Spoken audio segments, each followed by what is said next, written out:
Chers élèves, chers collègues, bonjour. Vous avez devant vous M. Ndiour, professeur de philosophie. Bienvenue dans cette plateforme Bassirou Mbacké TV.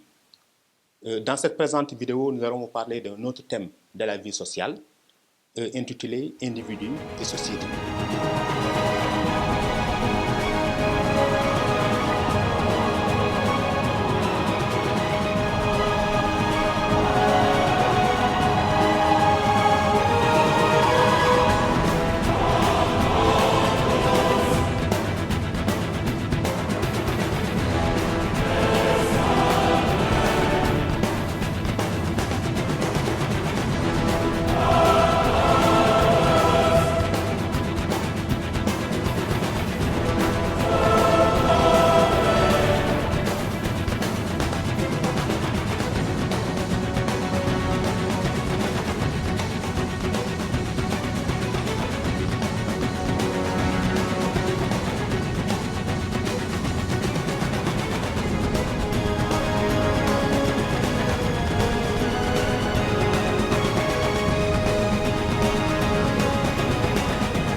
Voilà. Maintenant, quant à la notion de société, qu'est-ce qu'une société?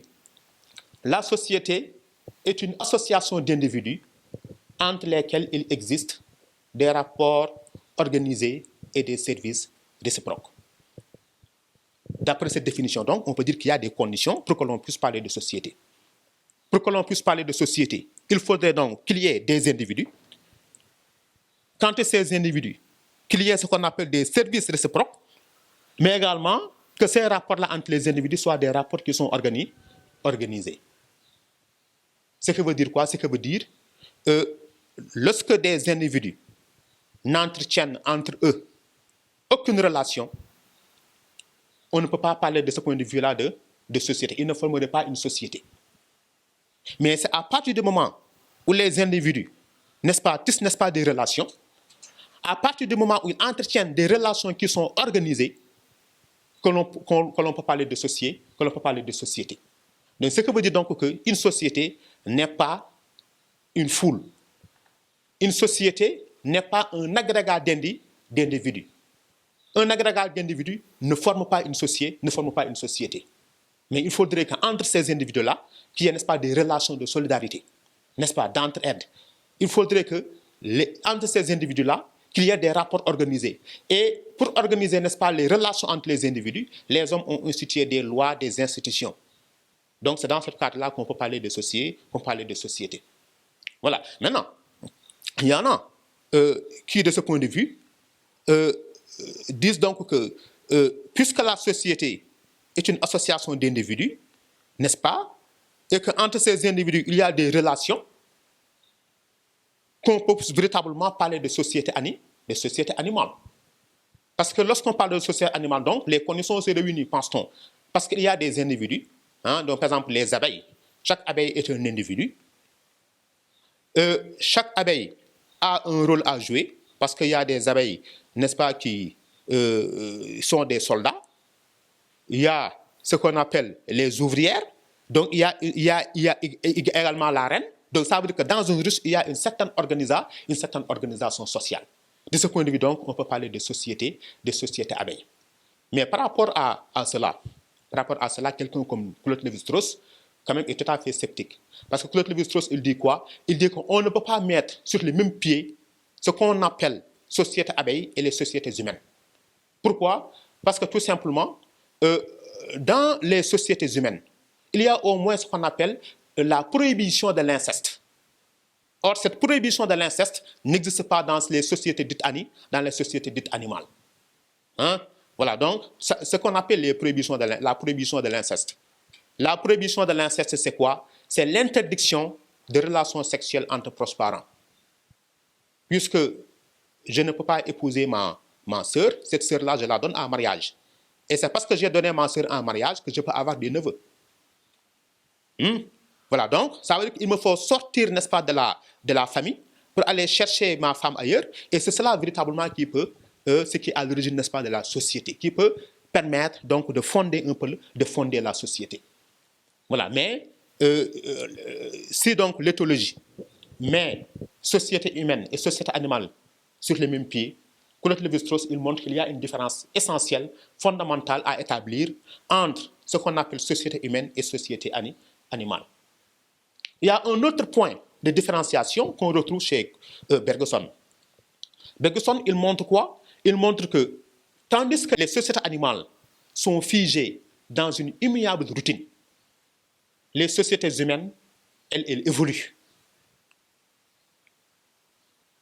Pourquoi la routine? Routine dans les sociétés animales, parce que c'est la même organisation. Hein? Les abeilles n'ont pas changé leur manière d'être. Parce que cette organisation, elle est inscrite dans leur potentiel génétique. On dira que c'est inné. C'est naturel. Mais chez les humains, d'une société à une autre, on n'a pas la même organisation. D'une société à une autre, nous n'avons pas les mêmes lois. Et avec le temps, on peut abroger des lois, n'est-ce pas? On peut également proposer, n'est-ce pas, de nouvelles lois pour une bonne organisation de la société. Donc là, nous voyons qu'il y a une certaine évolution qu'on retrouve un peu dans ce qu'on appelle les sociétés humaines. Voilà, donc voilà ce qu'il en est donc de la définition, n'est-ce pas, de l'individu, de la personne et de la société. Voilà, maintenant, là, vous pourrez, n'est-ce pas, toujours dans les recherches, poser le problème, n'est-ce pas, de l'origine de la société, le problème de l'origine de la société. On peut peut-être en parler brièvement, parce que, par rapport à cette question-là, parce qu'il est certain que les hommes ont toujours évolué ensemble. Aussi loin que l'on remonte l'histoire, donc on se rend compte que les hommes ils ont toujours évolué ensemble. Mais de là, est-ce que nous devons en conclure que la société elle est naturelle? La société elle est naturelle. Il y a des points de vue qui sont tout à fait différents. Il y en a qui optent pour la sociabilité naturelle de l'homme, pour dire que l'homme, naturellement, il vit en société. Parmi les penseurs qui soutiennent cette thèse, il y a Aristote.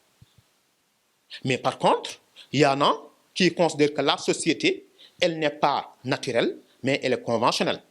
Parmi ceux qui soutiennent cette thèse, il y a Rousseau. Mais il y en a qui ont essayé de faire la synthèse de ces deux théories.